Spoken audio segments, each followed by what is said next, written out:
Mon cher Thomas, le micro, l'antenne est à toi. Ce matin, tu vas nous expliquer comment être un connard. Exactement, comment être un vrai connard. Et oui les copains, vous l'aurez compris, on est dans le très politiquement correct ce matin avec ce sujet. L'idée m'est venue après plusieurs retours qui m'ont été faits sur mes billets d'humeur. Souvent les gens, traduction mes parents et leurs voisins, me regardent comme si j'étais le fameux Orangina rouge et se posent l'éternelle question « Mais pourquoi est-il si méchant ?» Et plutôt que de rester fidèle à cette pub légendaire de 96 en leur décochant un magistral « Parce que !» Eh bien, j'ai trouvé une réponse bien plus pertinente et constructive. C'est tout simplement parce que je suis un connard. Et ce matin, j'ai envie de partager avec vous. Alors, je vais vous proposer quelques petites astuces à appliquer au quotidien si vous aussi vous souhaitez embrasser une carrière de connard professionnel. Tout d'abord, la politesse. Sachez que c'est l'ennemi du connard. Elle est à bannir de votre quotidien et ce, dès le matin. Votre partenaire vous demande si vous avez bien dormi, ne répondez pas. Soufflez-lui plutôt votre haleine de fennec à la gueule, ça lui évitera d'oublier qu'avant votre café du matin, il ne faut rien vous demander. Puis vous arrivez dans les transports en commun, vous êtes assis tranquillement quand soudain une vieille dame vous demande gentiment de lui céder votre place. Ne vous laissez pas attendrir par ce sourire à peine perceptible caché derrière cet amas de peau pendante.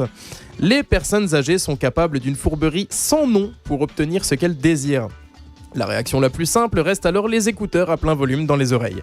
Mais pour les plus courageux d'entre vous, je vous conseille une solution bien plus cocasse, à savoir simuler une maladie neurodégénérative à base de spasmes incontrôlés et de grimaces improbables, car en plus de rester assis, vous obtiendrez le bonus culpabilité, et seul un vrai connard aguerri est capable de faire culpabiliser un vieux.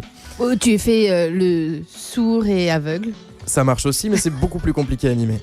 Maintenant, intéressons-nous à votre lieu de travail. Il faut savoir une chose, un connard n'a jamais tort. Et là, il y a une carte à jouer, celle du stagiaire. Ce statut a clairement été créé par un connard pour lui permettre d'excuser toutes ces conneries. Il n'y a plus de papier dans l'imprimante ? C'est le stagiaire. Pourquoi vos historiques de navigation sont infestés de sites porno ? C'est le stagiaire.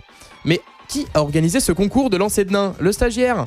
Mais que font toutes ces capotes dans la poubelle de la secrétaire ? C'est le... Stagiaire. Mais non, c'était un piège, putain. En tant que connard, vous pouvez assumer le fait d'avoir allègrement secoué la secrétaire sur la photocopieuse. Ça aura le mérite de faire marrer vos copains connards. Oui, ne jamais sous-estimer le facteur social entre connards. Car sachez-le, un connard isolé, c'est une bombe à lui tout seul. Mais plusieurs connards réunis, là, c'est Donald Trump en Syrie. Et on manque pas d'exemples, la banque Rothschild, Monsanto, Amazon, c'est fou de voir de quoi ils sont capables quand ils commencent à se réunir ces gens-là. Mais recentrons le débat et revenons à la journée type d'un connard. Vous sortez du travail, un SDF vous demande un peu de monnaie pour manger. Faites bien attention, sachez que si vous êtes un vrai connard, vous travaillez dans le secteur tertiaire, ceux qui vous offrent une certaine aisance financière et vous pourriez donc vous laisser attendrir par cette requête. Mais retenez bien ceci, ce n'est pas parce que vous pouvez lui donner que vous devez lui donner. Prenez plutôt 2 gros billets de 100 balles dans votre poche et servez-vous-en pour gifler ce malotru en lui conseillant de chercher un travail. Et s'il proteste, rappelez-lui qu'il a de la chance dans son malheur et qu'il pourrait en plus être arabe. Oui, un vrai connard est toujours raciste. Alors les copains, j'espère que ces quelques conseils vous auront été utiles dans votre quête du statut social de vrai connard. Et je conclurai ce billet d'humeur en vous disant simplement que j'espère vous avoir un peu choqué à travers ces quelques atrocités. Car au fond, le plus grave dans tout ça, c'est que certains ne le seront pas. C'était Thomas.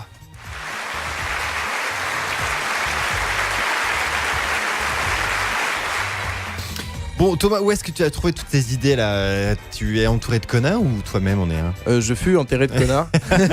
Entouré de connards, pardon. Enterré sous les connards aussi, tu me diras. Mais non, je vais dire que mon ancienne entreprise m'a beaucoup inspiré. Je ne dirai pas le nom à l'antenne. Mais ils se reconnaîtront et je les embrasse très fort.